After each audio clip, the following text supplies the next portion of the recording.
welcome to the High Growth Show with HTDC. This is my first show. I'm your host, Cindy Matsuki, and we're coming from the Think Tech live streaming network series. And this show is going to be about anything innovation, entrepreneurship, and manufacturing. So I wanted to start off with some announcements. For all you startups, Blue Startups is accepting applications for their next cohort. So check out bluestartups.com. Also wanted to let you know we're Wednesday, our monthly software developer networking event is coming up January 29th, so save the date. It's going to be at the Fix. Also, Startup Weekend is right around the corner, so get your ideas ready. That's going to be happening February 7th through the 9th.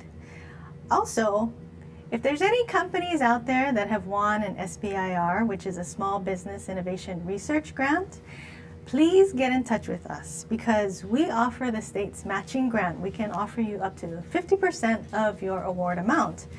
And so please get in touch with us at sbir@htdc.org. Also, to put on your calendar, March 5th is Entrepreneurs Day at the Capitol, so save that date as well. And tonight, January 14th, is the Chamber of Commerce launching their manufacturing initiative at Stage. And that's tonight, and that's a good segue into my guest. My guest is Byron Goo, who is president of HFMA, the Hawaii Food Manufacturing Association. Is that correct? Yes. Not to be confused with Hawaii Flour Mill and Associates. Hawaii Food Manufacturers Association. Yeah. Great. Thanks for having us. Yes. And so what is HFMA? Well, HFMA has been around since 1977.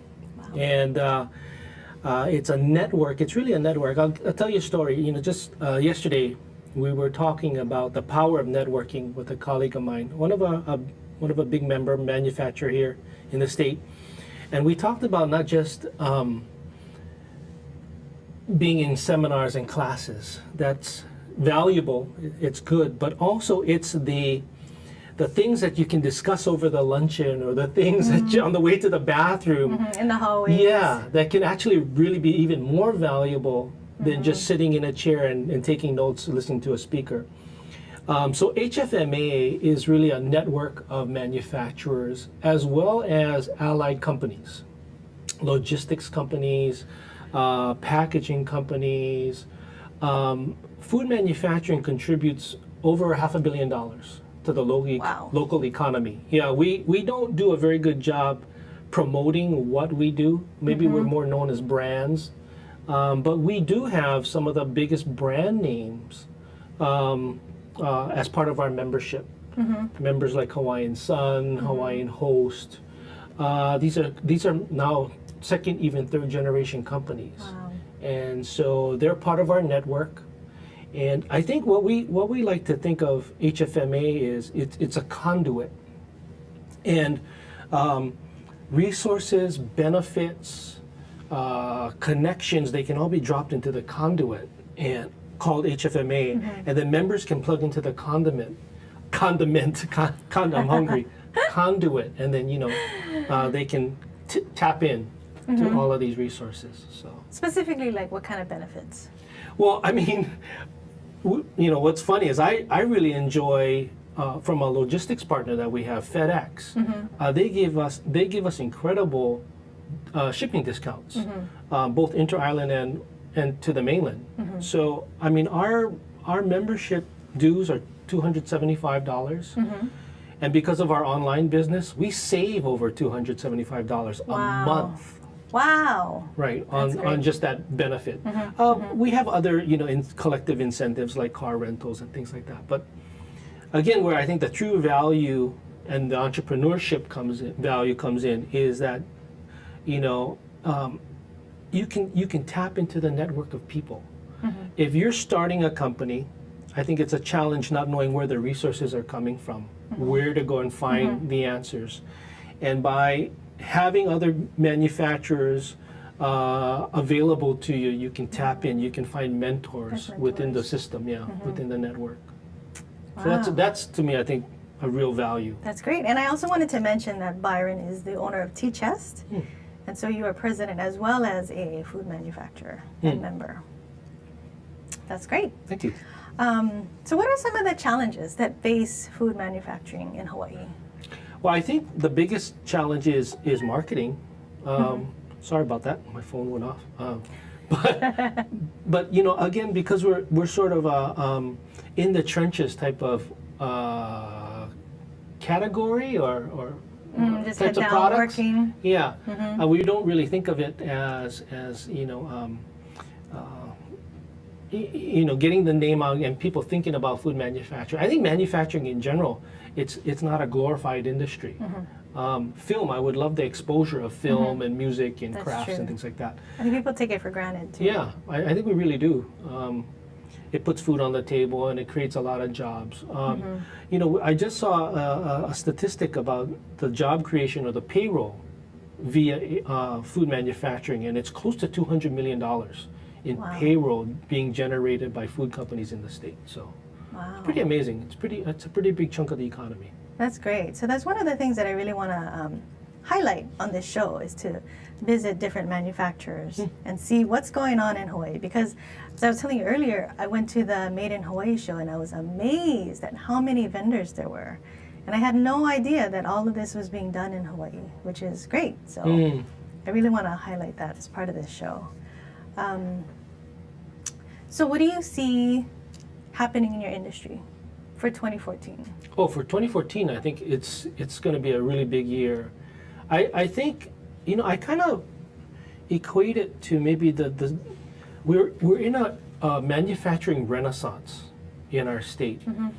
If you think about it, not only do we eat our own products that we make, but food is on the rise. Food is a way that people connect. If you travel, oftentimes, one classic example is maybe Vermont. What do you bring back? Maple syrup or something like that. Yeah, you know yeah, what yeah. I mean? You bring back a local food or a local tradition from that area. Well, a lot of people like to take back Hawaiian-made foods. The chocolates, the mac nuts, the coffee, the tea, hopefully. And so manufacturing, I think, is really going to go through a birth, a renaissance. Coming back to taking it as a gift, I think really APEC, the fact that APEC came here and kind of put, you know, the federal export initiative into the minds of our corporate citizens, people are thinking even more about how can I sell my food, my tea, my coffee, etc., to a new country, to a new group of customers. A lot of our members are making investments in equipment, in factories, updating their equipment. In Hawaii? In Hawaii. So that's why I think food manufacturing and manufacturing in general is going to go through a big growth spurt here in Hawaii. Now, I think one of the big challenges is the fact that oftentimes, because we're a not glorified industry, we're doing it on our own. And it would really be helpful if we could get maybe some tax incentives or some credits that can help us even further that push to be more competitive. One of the mindsets being in Hawaii is, well, we're only looking at maybe the competition down the street. But I think something that I really have been talking to our membership about, with your help, HTDC, is thinking globally. How to be more competitive globally. How to be, you know, the best in your industry. And we do have some of those. So I'm really proud of our members. That's great. So this is talking about like exporting. How do you get your product ready for export? That kind of thing? Or just manufacturing standards. There's a high standard called ISO 9000. And it requires, it takes quite a bit of money and preparation. You're audited. They come in and test your lines, your manufacturing lines for different things. A whole set of bookkeeping is required. Wow. And it costs you some money to get that certification. So you have to fly in the certification team and the inspectors and all that. You have to pay for that? Usually. Wow. Usually. But what it stands for is it says that, hey, you operate at the highest standards globally. Not just in Hawaii. But So then after globally. that, you're certified to sell Yeah. and export. Yeah, and I think a lot of our members, they've embraced it. You know, oftentimes working with a company like Costco or some of these big chains, Target, etc. I know it's a lot of work, but even for ourselves, we went through the process, and we feel better as a company because we can attain these standards, and so it makes us better. You know, it's not easy, but it makes us better as manufacturers. And is there a way that like the smaller manufacturers can kind of share this cost to get certified?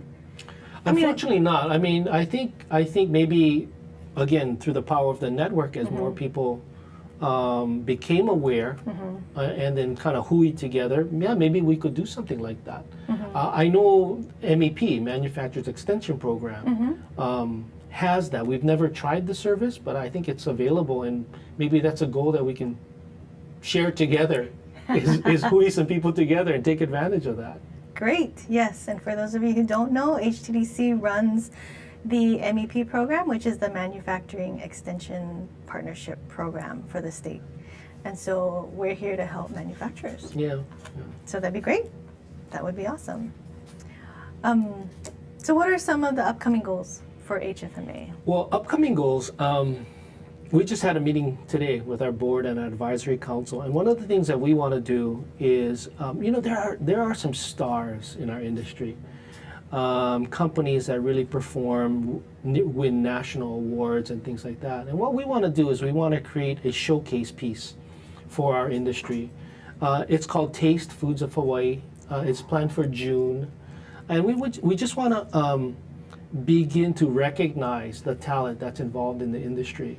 So, you know, awards like, for instance, well, to honor our kupuna, right? You know, we have members that have been around for close to 100 years. Wow.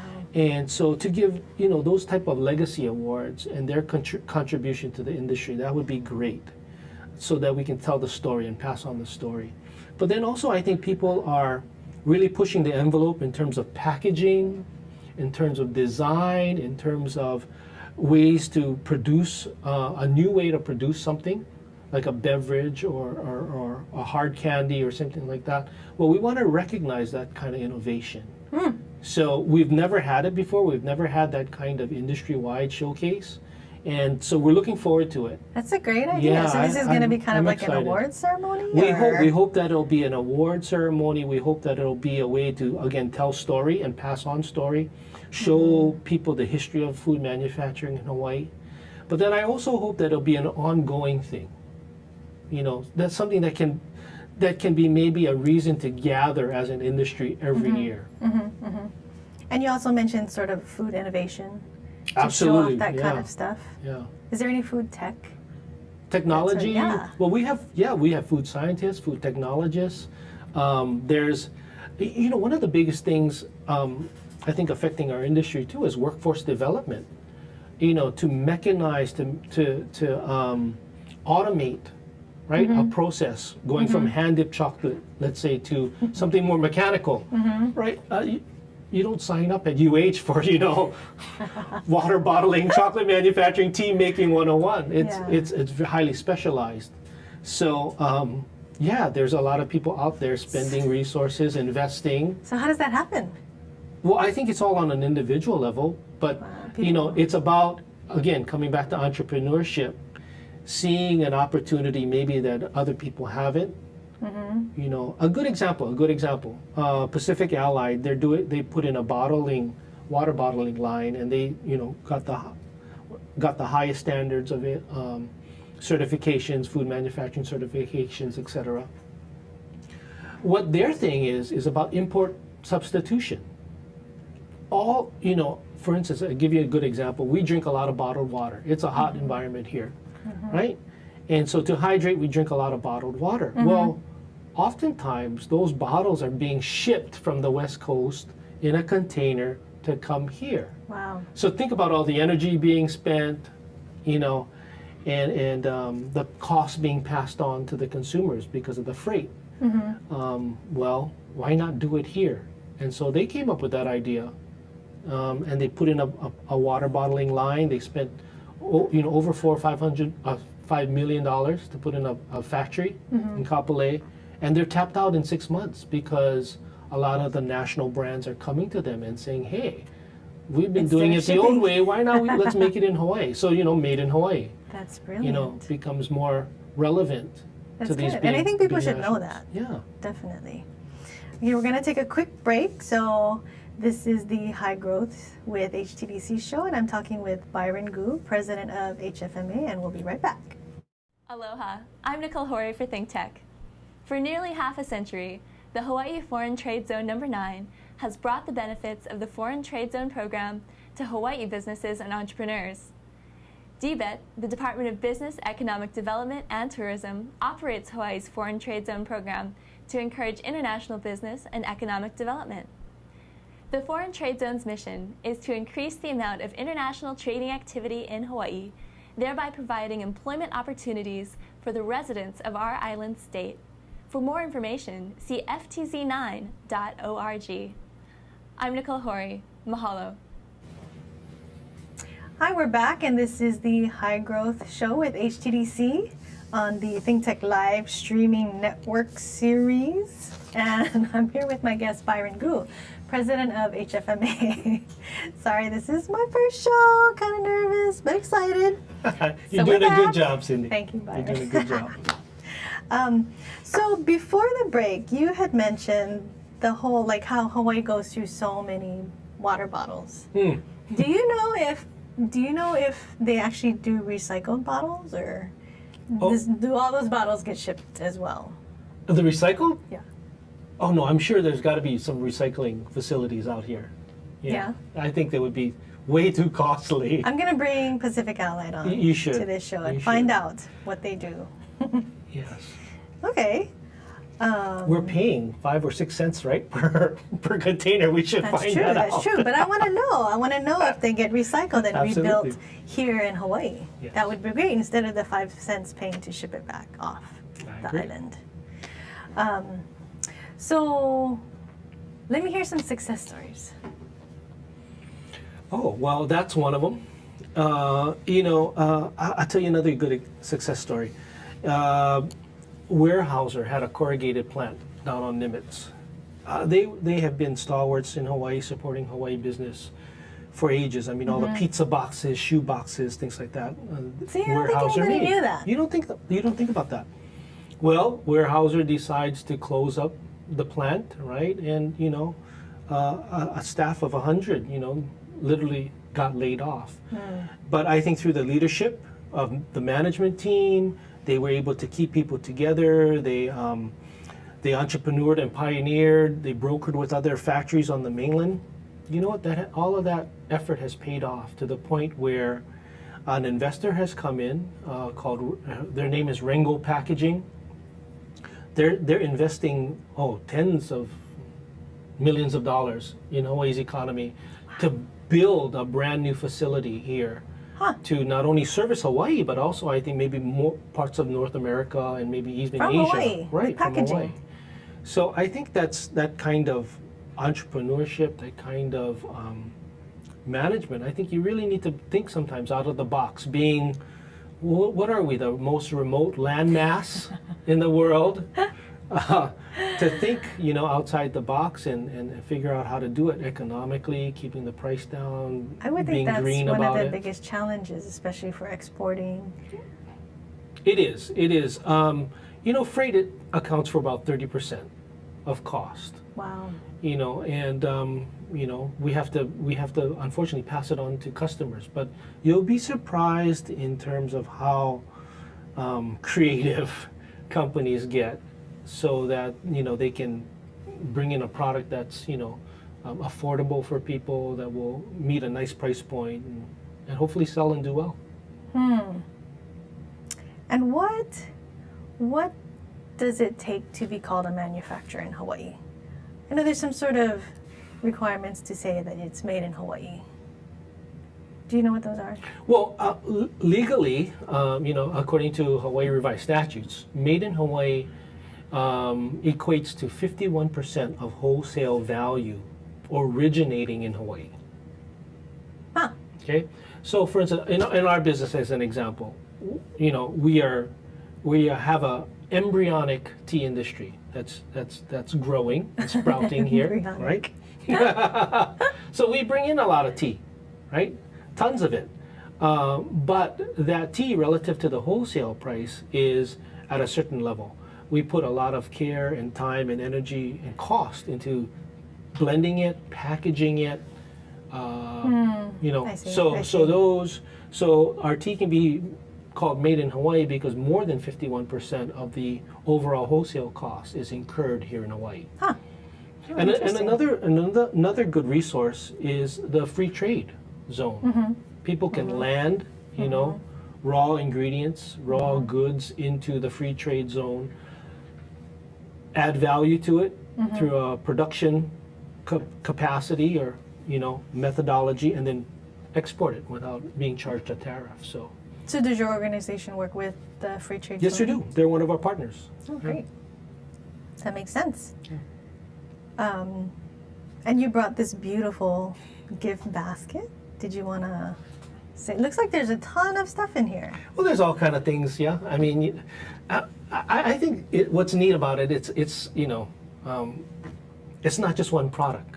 You know, you've got chocolate in there, you've got, you know, Hawaiian salt in there, you've got some syrups and sauces. And a coffee, of course. Pancake mix is really hot right now. I hear they stand in line in Japan for 2 hours Really? wanting to eat pancakes. So you get some pancake and This mix in specific there. one, Hawaiian Sun, Yeah, actually, pineapple, Hawaiian coconut. Sun is going to be working with one of the local restaurants. I can't remember which, you know, breakfast house it is. They're opening up in Japan, and maybe I said too much, but anyway. That's exciting. yeah, Oh my, I it have is. never It tried is. this. And so, So this we've got is coffee. What else do we have in there? Everything but tea. You know, I'm gonna have to talk to whoever made that basket. They need to put tea in there. wow. This is great. So, yeah. Huh. But food makes a great gift, right? Definitely. Everybody eats. Definitely. Everybody loves to taste the flavors of Hawaii. Yeah. Is this something that HFMA provides? Like, could we order gift baskets from HFMA? No, unfortunately not. You guys should look into Yeah, maybe that. we'll do it. Yeah, charge double. So you had mentioned one of the big challenges with your industry is marketing. Do you guys have any plans to increase that? Well, I just think, you know, if we do our job right, our companies will get recognized as an organization. We want to bring value to them, so we have a great URL, foodsofhawaii.com. I mean, how That is memorable great. is that, right? So and what's so funny is foodsofhawaii.com, our website is really trade oriented, and yet we get over 10,000 unique visits a month. And it's only it's geared right now to members talking to one another, or what's the latest Yeah. info for manufacturing. Yeah. So that's something that we're working on this year too. We actually are going to redesign foodsofhawaii.com to be more consumer oriented, or more have Like a a more storefront? public face. Maybe? We can't sell, because we have to treat every single of our members equally. We don't have the capacity to be a distributor or a retailer for our members. But what we can do is we can promote. We can promote the You can be a quality portal. behind it. We can be a portal. We can give them a template, or a platform in which to broadcast their website and their products, so they can have their own, but then they also can tap into our viewership and traffic and whatnot, and That's take brilliant. That would be a advantage of that. huge benefit too. yeah. So I think in March we're going to launch it, and I think thanks to a grant from the Department of Ag, not only are we going to update our website and our technology, but then we're also going to pass on the process or the experience and share it with our members. Because a lot of our members, they may be the best at making Kona coffee, but not the most adept at social media, or managing a website, or setting up a shopping cart. So what we're going to do is we're going to just share the information. So that's another, brilliant. value to membership. So you guys are going to all go through it together. Yeah. We'll take all the hard knocks and learn and pass on the good stuff to our members. Wow, that's great. Yeah. That's brilliant. I think that'll help, especially a lot of the smaller manufacturers or the mom and pop kind of manufacturers who just want to get a site up. I think that's great. Yeah, Cindy, we have guys making food products in rural Hamakua and rural, Molokai and Lanai. We have members or people making food, and they may not be able to come to Honolulu, right, and sell their goods, but they definitely can sell it online on the World Wide Web. Yeah. So yeah, for sure, we want them to succeed wherever they are in the state. and retailing is changing now. The internet has really reshaped retailing. Definitely. It's much lower barrier to entry. So I think it's good for everybody. Thank you very much for being on the show. Thank you for having us. And we are going to go to commercial. And this has been Byron Goo, president of HFMA, and on the High Growth Show with HTDC. And we'll be right back. We want to thank our underwriters. Hawaiian Electric Company and its affiliates Maui Electric on Maui and Hawaii Electric Light Company on Hawaii Island are deeply committed to the communities they serve. Galen Ho is a senior executive of BAE Systems, a global defense, security, and aerospace company. The High Tech Development Corporation, the state's leading technology agency, attached to the Department of Business, Economic Development, and Tourism. Castle and Cook Hawaii, with a time-honored legacy that spans more than 160 years and revolves around its mission of investing in Hawaii, creating communities, and providing for the needs of our state. Hawaii Gas, formerly the Gas Company, a proponent of the Liquefied Natural Gas Initiative, helping Hawaii achieve its transition to clean energy and a better energy future. Collateral Analytics, a Hawaii-based tech company empowering the real estate industry with greater and faster access to the tools and data they need to make better informed property investment decisions. I'm Nicole Hori. Thanks so much for joining us on Think Tech. I'm Maria Kashem. See you next time. Hi, welcome back to the High Growth with HTDC show on the Think Tech Live streaming network series. And I'm back with Melissa White, who is the co-founder of Hi-Fi, the Hawaii Fashion Incubator. So tell me a little bit about Hi-Fi. Hi-Fi was started 7 years ago in 2006. It was started by myself and my partner, Toby Portner. At the time, there wasn't really an association or a central place to go to learn about all the things that were happening in Hawaii fashion, which at that time was kind of beginning a resurgence, we'll say. So both of us saw a need for that place out of our own interests and businesses, and started forming a network, which grew from a real grassroots beginning to now an organization with a couple hundred members and some pretty large initiatives, including Hawaii Fashion Month. So, Wow, that's great. Wow, I didn't know that there was that many fashion designers in Hawaii. That's amazing. there really are. What does your organization do? Well, it's funny, I was listening to Byron talk about the Food Manufacturers Association. I could have easily just taken what he said and swapped out fashion. Similar. Yeah, it was very, even as far as their needs, I think that's what we're learning, is that every industry kind of needs a network and a central place for resources, information, networking, advocacy. And we, for 7 years, we've been basically the only organization doing that for the fashion industry. And there's definitely more happening now, which I'm excited to share with everybody, but we still kind of remain this neutral platform for people to go for information, resources, and platforms to promote their work. And so are you like an incubator in the traditional sense, where people can kind of go to Hi-Fi and grow their business? Yes and no, because many incubators are, physical locations that have very structured programs that people apply for. But we have a variety of programs, and they're all driven by what our members say they need and the needs of the overall industry. So Yes, our goal is to get people to the next level of their business wherever that may be, and we do that for a wide variety of people, depending on their needs, including retailers, designers, photographers, makeup artists, Wow. People that teach sewing, so we just provide this kind of suite of resources and programs that are tailored to that. Yeah. Wow. You guys cover a lot of, holy cow. But you guys do have a physical space. We do. It's called the Hi-Fi Coop, and it's at Ward Warehouse on the second floor. It's been a great partnership with Howard Hughes, and it's enabled us to, having a physical space really allows our members to plug into our resources. They can use the space to host events, they can teach classes.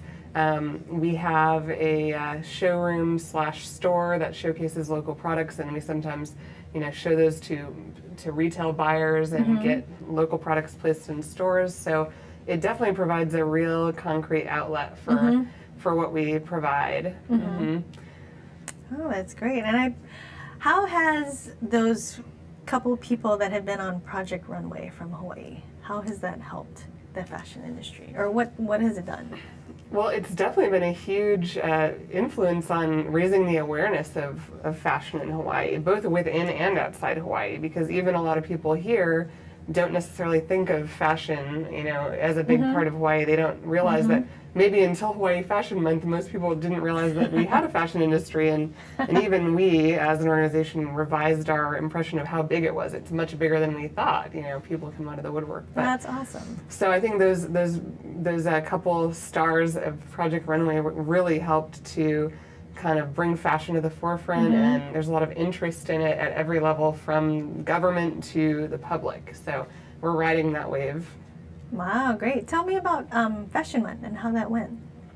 It was excellent. It was last October 2013, and it's intended to be an annual event, and it was supported significantly by the State Department of Business, Economic Development, and Tourism. There were 40 events over the course of the month. Wow. So it was a busy month. 4 of those were major events that were produced by Fashion Month itself, just to kind of anchor the month. And they included, a kickoff event, a 2-day trade show that had networking and speakers, as well as a marketplace of designers from across the state that was called Outfit. And then we also revived the Governor's Fashion Awards, which hasn't been held since the early 2000s in Hawaii. The Governor's Fashion Award? I've never heard of that. What is that? What is the Governor's Fashion Award? Well, it was, there was a previous fashion association in Hawaii, because our industry actually has a pretty long history and a rich legacy. We've had, we had a heyday of manufacturing and Hawaii fashion when Aloha Wear was kind of starting out and became really big.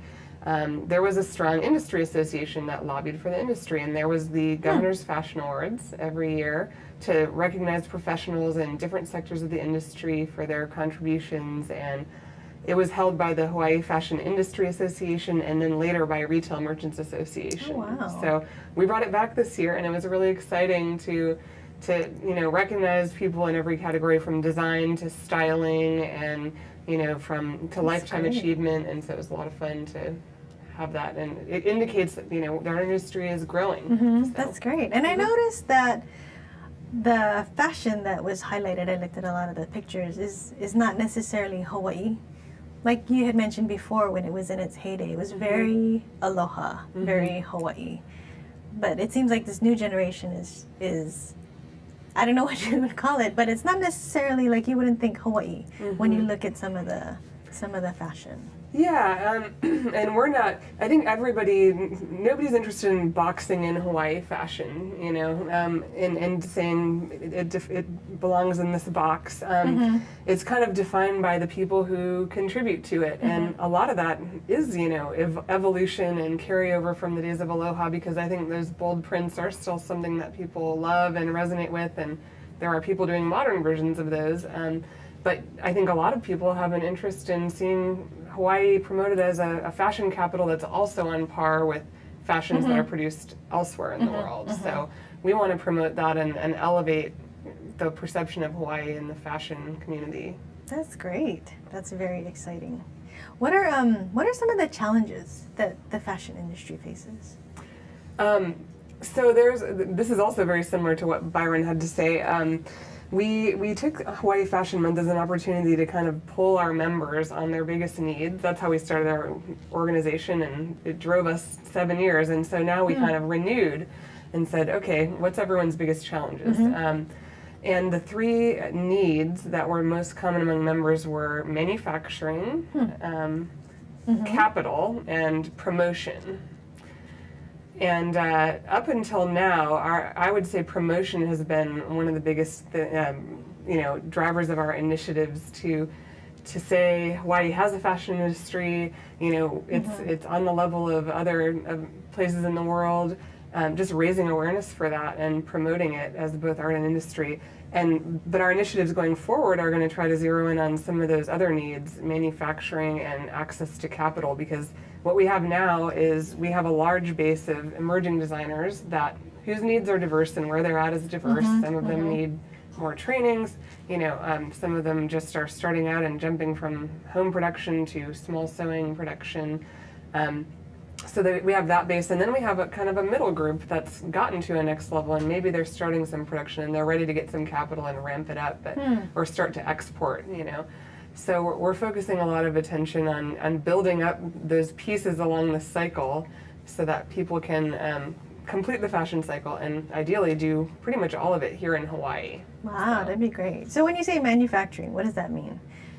It means basically, it means allowing people to produce their garments in Hawaii, should they so choose, and it also means assisting them with hooing up or finding resources outside Hawaii that might enable them to manufacture and export. So I would say one of the biggest challenges is designers that want to jump from doing their samples or having a seamstress sew small production runs to the factory minimums. That's a huge jump, and it requires a lot of capital, and it requires to them to have a real handle on their business, because factory minimums can be hundreds of pieces, and so to get them from point A to point B is pretty significant. It's a big jump. And so I think that's the area that we're kind of focusing on, is building up interim steps.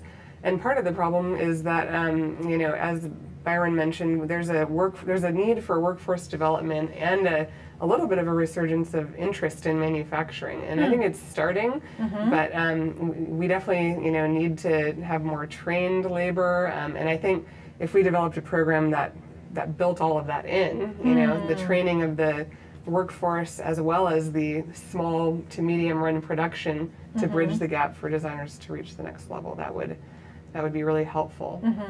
And then also just educating designers and companies on how to manufacture and how to work with factories. So. I remember, I'm not even sure they teach sewing in school anymore. I remember when I was in school we took sewing, and I thought that was cool that you could just make your own clothes, but I think it's pretty rare nowadays. Right. And I remember even before that, like my mom's generation, everybody just knew how to sew. That's what you learned, and you sewed your clothes. But I think that's pretty rare right now. It is. Yeah, there's been a lot of, de-emphasis on that kind of making things with your hands. Yeah, exactly. And that's one of the things we've tried to bring back at the COOP. We even offer like all ages classes and some Sewing kids classes? programs. Yeah, That's we have great. sewing equipment and sewing classes, and they're for everybody, not just designers. So we're trying to promote that idea of making things and producing things, with your hands. Great. So. Oh, I gotta go check that out. Bring my kids. So as far as, I guess, growing, how do you see growing the capital for fashion? I think it has to be done through targeted programs that address the needs of those designers that are ready to grow.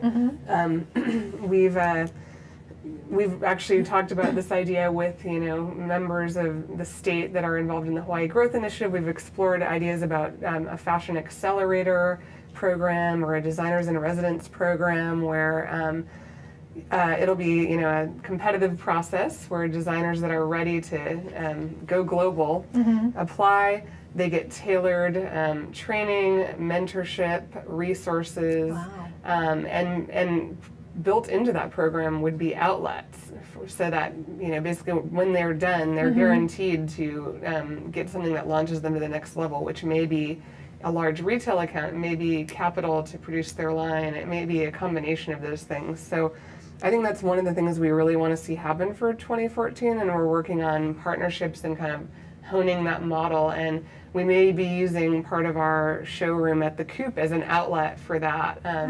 Yeah, and having a retail a partner as well to have a more high-profile retail outlet for those designers. So Kind of sounds like maybe a Hawaii Project Runway, sort of. Yeah, I guess a little bit. That would be I don't know about the eliminations. That would be great. We're going to take a short break. This is High Growth with HTDC. I'm Cindy Matsuki, and my guest is Melissa White, co-founder of the Hawaii Fashion Incubator, and we'll be right back. Aloha, I'm Nicole Hori for ThinkTech.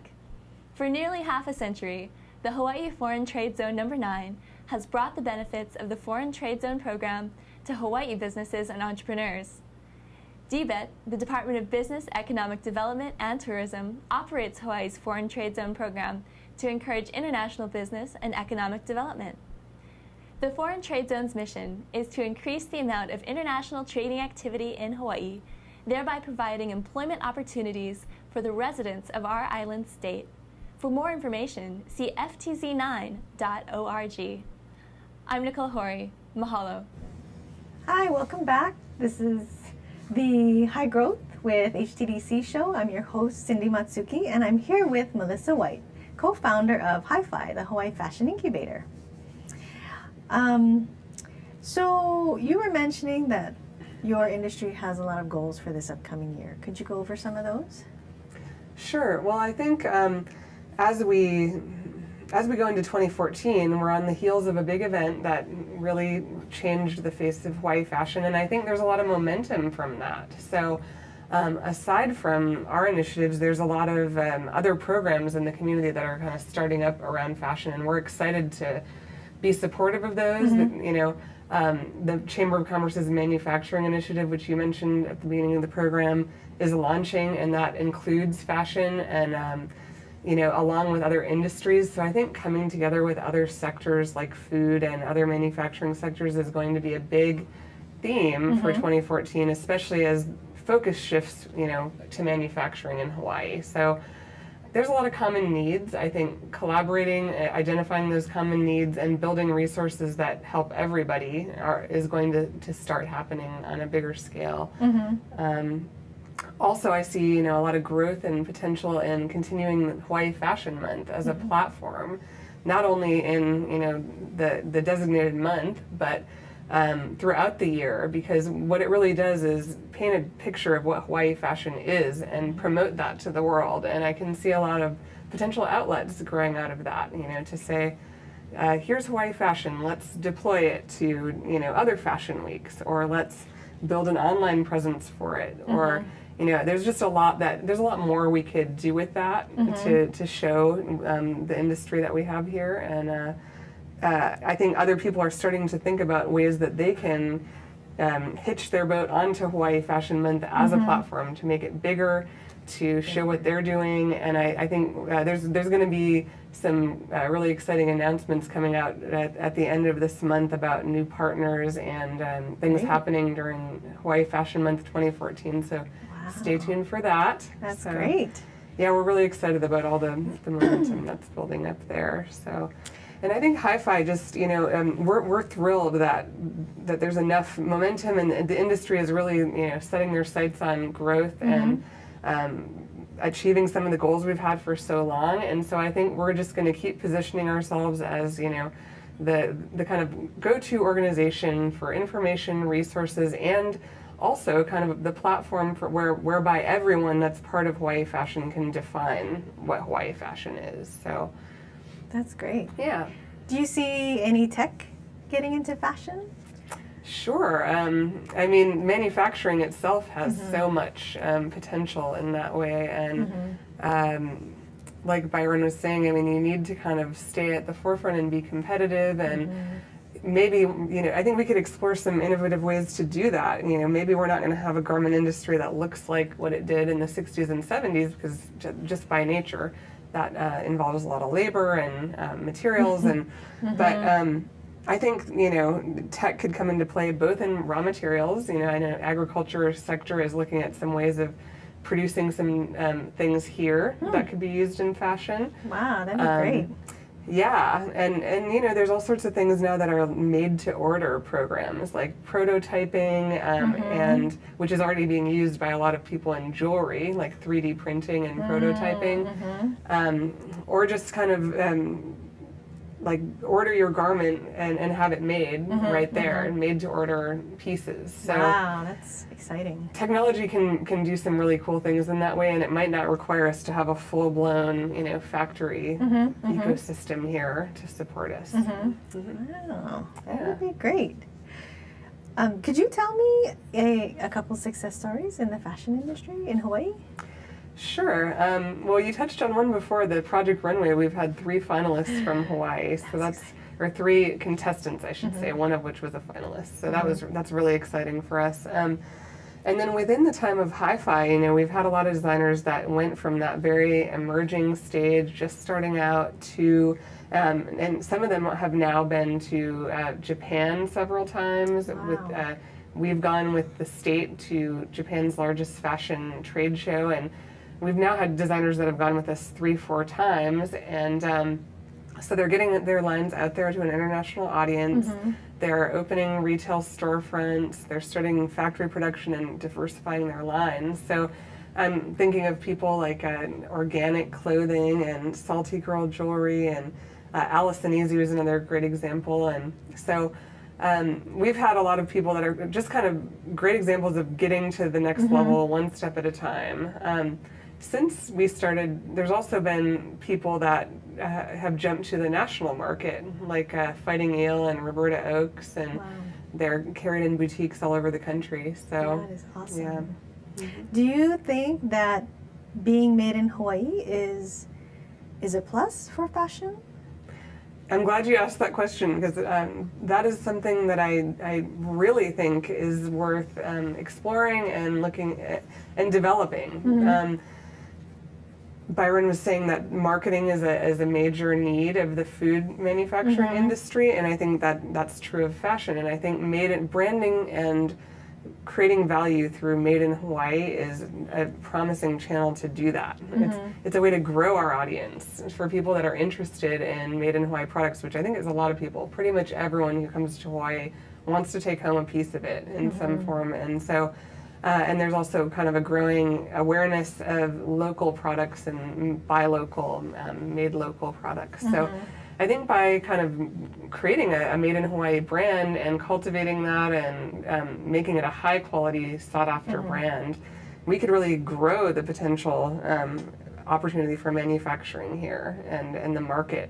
So. I would think, especially in Japan, where it seems like they're really attracted to anything Hawaii. So I'm not sure if that is another benefit when you visit Japan. Definitely, yeah. And I think a certification would add a lot to that. There's a lot of brands who already kind of invoke the Made in Hawaii, but I think having some kind of a certification or a seal, there is a seal of quality already, but it's mainly used for food at this stage. But if there was a way of extending that, across different products from Hawaii, then I think that'd be worth exploring. And that's one of the topics that's kind of being tossed around in conversations in this new Chamber of Commerce group, and we hope that the community will weigh in on it and that things like that will get some traction. That's a great idea. That would be great. I think if more people knew what's actually made in Hawaii, then it'd be easier to be supportive of the things that are. Yes, and there are some products that are labeled Hawaiian, but they're not made here. And Hawaii Business Magazine just a couple months ago did an article about that. So it would shocking. Yeah. So it would be good to kind of protect that brand a little bit and elevate it. So. Are there any advice to new people in the fashion industry that you would give?